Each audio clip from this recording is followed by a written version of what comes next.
Welcome to Friday's market wrap-up here at Top Gun Options and T3 Live. Matthew Buckley, call sign Whiz, the chief options strategist, and kind of all quiet on the United States macroeconomic front. No real major releases on our flight schedule. Some random earnings, BlackBerry imploding. There's breaking news, right?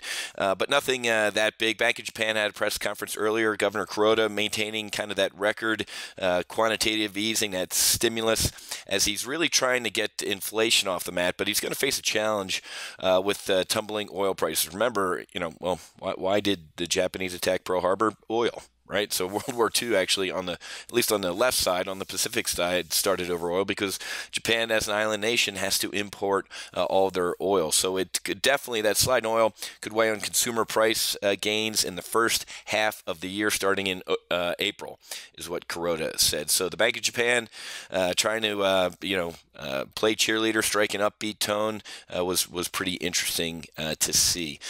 Very just giving a head shake to this whole. We lost the first attack in the cyber war, which is I've said this for years, folks. The next war will start not with a bullet, but with a keystroke.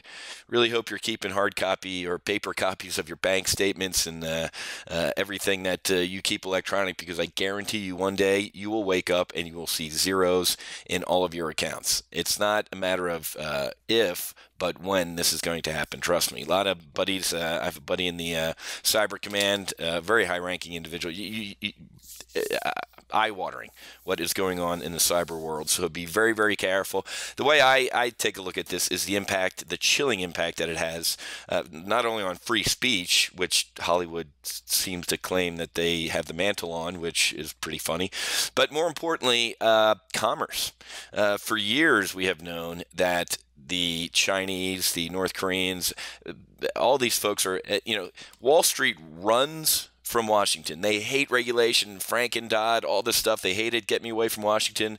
They are running as fast as possible to Washington on these issues.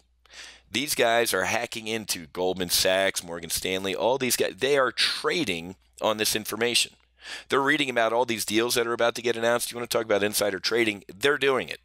These guys are getting rich. They're doing a hell of a job reading all the emails of Goldman Sachs and investment bankers. They know about deals that are going down before even many of the investment bankers know the deal's going to go through. Okay, and guess who's making trades based off of them? So that's more of my concern. We're looking at some really positive futures again. We talked about the patience-fueled Fed rally, and Ms. Yellen saying she's going to be hanging out and having patience for a little bit. Really interesting trade yesterday towards the close. A random algo bought the S&P at 2130, about 4 seconds before the close. Some supercomputer bought $200 million worth of the SPY ETF, the S&P 500, the SPY. And it drove the S&P up to a level of 2130. It wasn't a fat finger. It was 1,147 trades. Okay, now who most likely would have done that?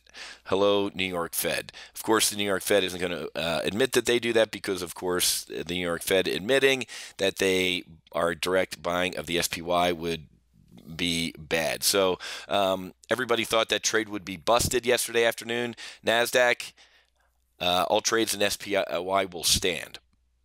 So I'm going to try and track this down a little bit more, but there was a massive buyer of the SPY with the last couple seconds to go yesterday and drove this market even higher. So crazy things going on.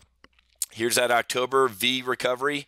Here is our December V recovery. It looks like just about, the buy the dip mentality that has propelled this entire year. Every one of these pullbacks in the S&P 500, everybody thought was the big one. I told my TGO traders, even with the October one, I said, this ain't the big one. Just to channel my inner Fred Sanford. This is not the big one. I told my traders 2, 3, 4 weeks ago that this pullback is not it. These type of pullbacks will become deeper, and potential corrections only when the Fed starts raising interest rates, okay? We're still here with Mama Fed to wipe our nose and pat us on the head, and she's not going to let us fail. Everybody's going to get a trophy. But once interest rates start rising, all bets are off, right? When interest rates are low, stocks will grow. When interest rates are high, stocks will die. And I think that's going to be the mantra going forward, okay? Have a great weekend. It's been a hell of a week. We had some great weekly options trades, seeing max profit in our Chipotle bull put spread that we put on. Nice 98% profit, $4,400 on that trade.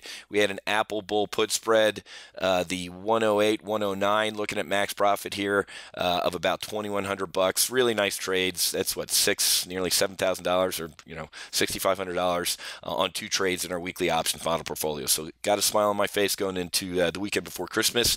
So now I can go do my shopping. So have a great weekend, and I'll be back on Monday with our Monday Market Outlook.